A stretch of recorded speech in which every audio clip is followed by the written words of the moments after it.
परमेश्वर का धन्यवाद। आज इस पवित्र दिन में हम लोग फिर एक बार प्रवेश करें और हम हर बात के लिए परमेश्वर को धन्यवाद देते हैं। और आज इस पवित्र दिन की आराधना को हम लोग थोड़ा समय प्रभु में बिताएंगे।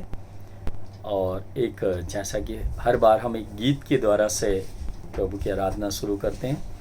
और आज का जो गीत है वो गीत के जो बोल हैं वो है, दिन प्रतिदिन तुझ में प्रभु आगे बढ़े हम। दिन प्रतिदिन तुझ में प्रभु आगे बढ़े हम सभी, तेरे वचन चित से न उतरे कभी। दिन प्रतिदिन तुझ में प्रभु आगे बढ़े हम सभी, तेरे वचन चित से न उतरे कभी। दिन प्रतिदिन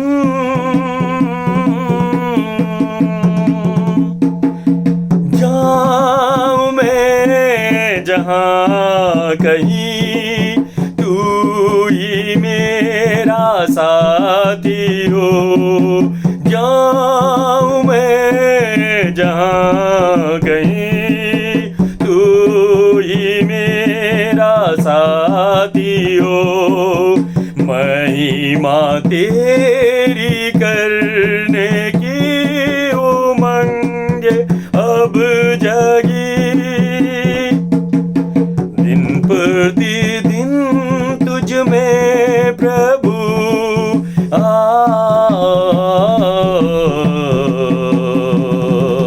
आगे बढ़े हम सभी।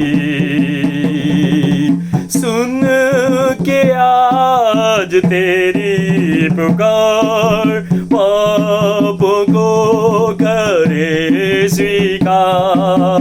सुन के आज तेरी पुकार, पापों को करे स्वीकार।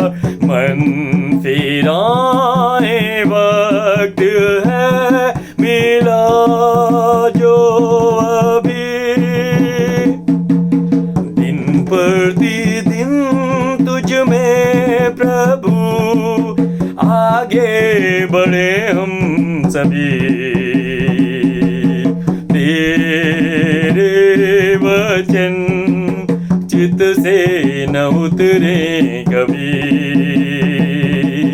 दिन प्रतिदिन शक्ति ऐसी दे प्रभु, तेरे ही लिए जिए। शक्ति ऐसी दे प्रभु, तेरे ही लिए जिए। भौतिकता को त्याग कर पाऊं जिंदगी नहीं। दिन प्रतिदिन तुझ में प्रभु आगे बढ़े हम सभी, तेरे वचन चित से न उतरे कभी। दिन प्रतिदिन। धन्यवाद परमेश्वर का इस गीत के लिए। और अब हम कुछ समय प्रभु के वचन में देखेंगे कि किस तरह से आज प्रभु वचन के द्वारा हमसे क्या बातचीत करना चाह रहा है। और जो आज परमेश्वर का जो वचन है वो यशाया और उसका 38वां अध्याय है। आप लोग इसको पूरा अध्याय पढ़ सकते हैं। मैं कुछ पद आप लोगों के साथ इसमें से शेयर करेंगे। उन दिनों में हिजकिय्याह ऐसा रोगी हुआ कि मरने पर था। तब आमोस के पुत्र यशायाह नबी ने उसके पास जाकर कहा कि यहोवा यूं कहता है, अपने घराने के विषय में आज्ञा देनी हो वह ये दे, क्योंकि तू बचेगा मर ही, तू ना बचेगा मर ही जाएगा। तब हिजकिय्याह ने दीवार की ओर मुंह फेर कर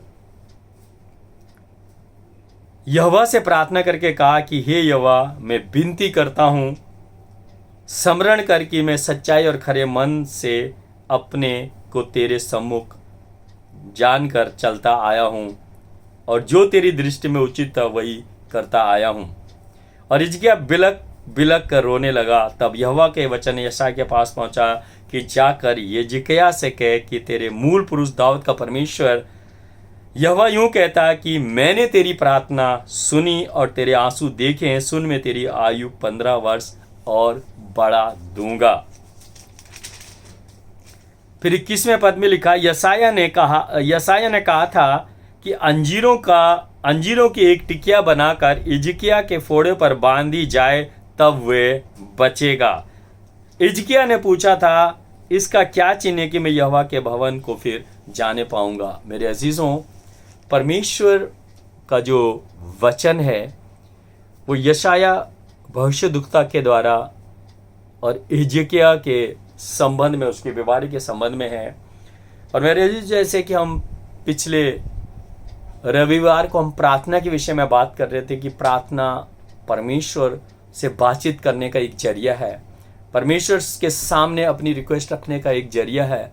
और आज परमेश्वर यशायाह और हिजकिय्याह के द्वारा हमें बता रहे हैं कि परमेश्वर जब हम गिड़गिड़ा कर प्रार्थना करते हैं, जब हम रो कर प्रार्थना करते हैं, और जब हमें महसूस होता है कि हमारी आयु निश्चित कर दी जाती है, हमारी उम्र निश्चित कर दी जाती है, जैसे कि यहाँ पे यशायाह भविष्यद्वक्ता ने हिजकिय्याह के विषय में कहा कि तू जो है क्या अब ना बचेगा। और मेरे अजीज, जब इस तरह की बात परमेश्वर खुद इस तरह यहाँ पे जब हम लोगों को पता चल जाता है कि हमारी आयु जो है क्या एक सीमित होने जा रही है, हमारी आयु जो है क्षीण होने जा रही है, तो मेरे अजीजों एक डर और भय हमारी जिंदगी में आ जाता है।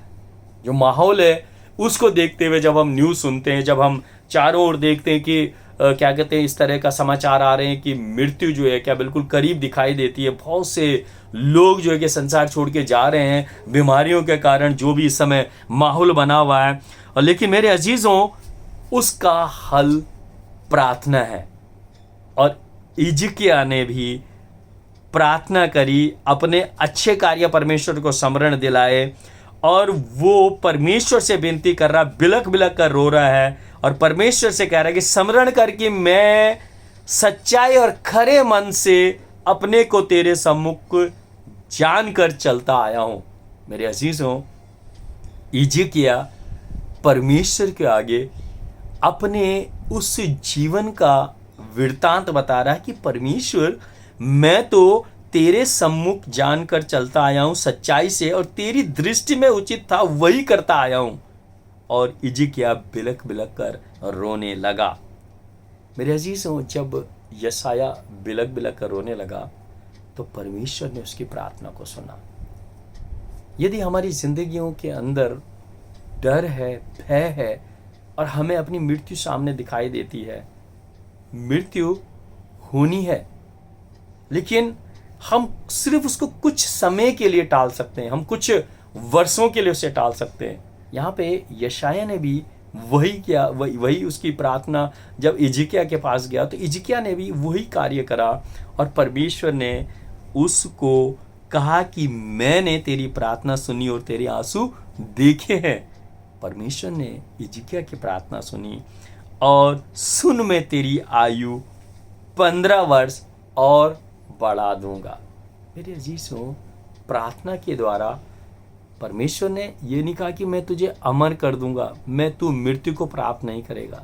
लेकिन मेरे अजीजों, जितना उसका आयु था, जितना परमेश्वर ने उसके लिए आयु निश्चित करी थी, उसमें भी परमेश्वर ने उसे ग्रेस पीरियड दे दिया, और वो संभव उसका प्रार्थना के द्वारा। मेरे अजीजों, इसमें दो चीजें हैं, एक प्रार्थना करनी है, रो कर गिड़गिड़ा कर उसने प्रार्थना करी, रो कर प्रार्थना करी, और दूसरी चीज है मेडिसिन। कई बार हम सोचते हैं कि हम लोगों ने प्रार्थना कर ली है, अब हमें मेडिसिन की आवश्यकता नहीं है। मेरे अजीजों, हमें मेडिसिन भी लेनी है, क्योंकि परमेश्वर ने यहाँ पे हिजकिय्याह को एकदम 21 पद का अगर देखते तो वहाँ पे लिखा कि यशायाह ने कहा था कि अंजीरों की एक टिकिया बनाकर हिजकिय्याह के फोड़े पर बांधी जाए तब वे बचेगा। हिजकिय्याह का जो फोड़े थे उसके कारण वो जो है क्या मृत्यु को प्राप्त होने जा रहा था। और यहाँ पे परमेश्वर ने कहा कि हिजकिय्याह के फोड़ों पे यदि अंजीरों की एक टिकिया रख दी जाएगी तो वो तब बचेगा। दोनों चीज, प्रार्थना और मेडिसिन। ये जो अंजीर की टिकिया ये दवाई है। यदि हमारा कोई घाव हो जाता है तो हम डॉक्टर के पास जाते हैं, वो उस पर मल्लम लगाता है, या उसको अगर उसमें से कुछ सफाई करके उसमें मल्लम लगाता है और उसके बाद उस पर बैंडेज लगाता है, तो वो ट्रीटमेंट है। और प्रार्थना है। मेरे अजीजों, यहाँ पे दोनों चीजें आवश्यक थी और इसीलिए परमेश्वर ने उसको हिदायत दी कि तू अंजीर की टिक्कियों को बनाकर उसके फोड़े पे लगाई जाएगी तो वो बच जाएगा। दूसरी तरफ परमेश्वर ने उसकी आयु 15 वर्ष बढ़ा दी। मेरे अजीजों, प्रार्थना के साथ साथ ट्रीटमेंट, दवाई, मेडिसिन, ये सब चीजें भी जरूरी हैं, क्योंकि परमेश्वर ने हमें बुद्धि दी है। कभी हम सोचें कि नहीं, हम नहीं जाएंगे, हम सिर्फ प्रार्थना ही करते रहेंगे, हम डॉक्टर के पास नहीं जाएंगे, हम दवाई नहीं लेंगे, हमें डर है, हमें भय है, हम सिर्फ परमेश्वर की प्रार्थना लगातार करते रहेंगे। लेकिन मेरे अजीज हों, परमेश्वर खुद कहता है कि प्रार्थना के साथ साथ ट्रीटमेंट भी जरूरी है। और इसीलिए यशायाह भविष्यद्वक्ता ने जो है कि हिजकिय्याह को ये संदेश दिया, उसके पास गया और उसके फोड़ों पे जो उसको अंजीर की टिकियाएं बांधी गई तो वो चंगाई को प्राप्त हुआ और उसको परमेश्वर ने 15 वर्ष की उसकी आयु भी बढ़ा दी। प्रभु यीशु मसीह का भी यही सिस्टम था। प्रभु यीशु मसीह ने भी उसी को फॉलो किया और वही करता था। प्रभु यीशु मसीह प्रार्थना करते थे, रोटियां लेते थे, रोटियों के ऊपर प्रार्थना करते थे, बांटते थे और वो बढ़ जाती थी। प्रभु यीशु मसीह किसी अंधे को यदि वो थूकते थे जमीन पर और थूक को मिट्टी को जो है क्या उसकी आंखों पे लगाते थे, वो उसको चंगाई मिल जाती थी। प्रभु यीशु मसीह कहते थे यरदन नदी में जाकर जो है क्या डुबकी लगा लो और उसके बाद कोढ़ी जो है क्या चंगे हो जाते थे। तो मेरे अजीजों, प्रार्थना के साथ मेडिसिन और ट्रीटमेंट भी जरूरी है। तो परमेश्वर हमें ये हिदायत दे कि हम अपना अपना ध्यान रखें और परमेश्वर के साथ और एक दूसरे की कलीसिया के साथ हम लोग जो है जुड़े रहे, हम लोग प्रार्थना करेंगे। प्रभु यीशु मसीह, पिता, पुत्र और पवित्र आत्मा, इस पवित्र दिन में हम लोग प्रवेश करें। परमेश्वर, ये आपके अनुग्रह था पिता। हमें परमेश्वर उम्मीद है कि हमारी कलीसिया में प्रभु सब सुरक्षित होंगे और पिता परमेश्वर स्वस्थ होंगे। प्रभु यीशु मसीह, जितने भी लोग प्रभु यदि स्वस्थ नहीं है पिता, उन सब के लिए प्रार्थना है। तमाम बुजुर्गों के लिए प्रार्थना है, तमाम जवानों के लिए प्रार्थना है, तमाम कलीसियाओं के लिए प्रार्थना है, तमाम पास्टरों के लिए प्रार्थना है, तमाम प्रचारकों के लिए प्रार्थना है, तमाम सेवकों के लिए प्रार्थना है, जितनी भी सेवा में लगे हुए हैं, चाहे वो पिता परमेश्वर किसी भी रूप में, चाहे वो पिता परमेश्वर मेडिकल सेवाओं में जुड़े हुए, चाहे वो सुरक्षा में जुड़े हुए, चाहे वो पिता परमेश्वर मेडिसिन का रिसर्च में जुड़े हुए, चाहे वो देश की सेवा कर रहे हैं प्रभु, जो लोगों को भोजन पहुंचा रहे हैं प्रभु, हर एक के ऊपर प्रभु यीशु मसीह आपकी दया और आपकी करुणा और हर एक के परिवार में आपका अनुग्रह परमेश्वर बना रहे। यीशु मसीह, आप हर एक को पिता परमेश्वर सुरक्षा देना। हमारी कलीसिया में प्रभु तेरा अनुग्रह बना रहे पिता परमेश्वर। किसी की भी कोई समस्या है, हम जानते हैं प्रभु इस समय बहुत से लोग फाइनेंस के कर्ज से गुजर रहे हैं, बहुत से लोग पिता परमेश्वर बीमारियों से गुजर रहे हैं, बहुत से लोग परमेश्वर डिप्रेशन से गुजर रहे हैं पिता परमेश्वर, बहुत से लोग निराशाओं से गुजर रहे हैं पिता परमेश्वर, बहुत से लोग शैतानी ताकतों से गुजर रहे हैं। यीशु मसीह, एक एक के ऊपर तेरा अनुग्रह प्रभु चाहते हैं। हमारा पूरा संसार सुरक्षित रहे प्रभु, और इस बीमारी का निवारण परमेश्वर आप देंगे, बुद्धि देंगे डॉक्टरों को, साइंटिस्टों को, मेडिसिन जो बनाते हैं पिता परमेश्वर, वैक्सीन जो बनाते हैं उनको बुद्धि प्रभु आप देंगे, क्योंकि पिता परमेश्वर मनुष्य ने अपनी सारी बुद्धि लगा ली पिता परमेश्वर, लेकिन हल नहीं निकाला। प्रभु आप दया करें प्रभु, आप रहम करें प्रभु मानव जाति पे, और अपनी करुणा परमेश्वर दिखाइए पिता परमेश्वर। सारे संसार के लिए, भारतवर्ष के लिए, हर एक जन के लिए, एक एक जन के लिए प्रभु प्रार्थना करते हैं। जो घरों में, अस्पतालों में, सड़कों पर बीमारी में तड़प रहे हैं या जो अपना ट्रीटमेंट नहीं करा पा रहे हैं, उन सब के लिए भी परमेश्वर प्रार्थना आपसे कि सबको यीशु मसीह आप चंगाई दीजिए और सबके जीवनों में परिवर्तन लाइए पिता। कोई भी आंसू बहा रहा प्रभु, किसी का जी चले गए प्रभु, उनको भी शांति दीजिए पिता परमेश्वर। यीशु मसीह हम सबके साथ रहेंगे और सदैव सहायता करते रहेंगे। आमीन।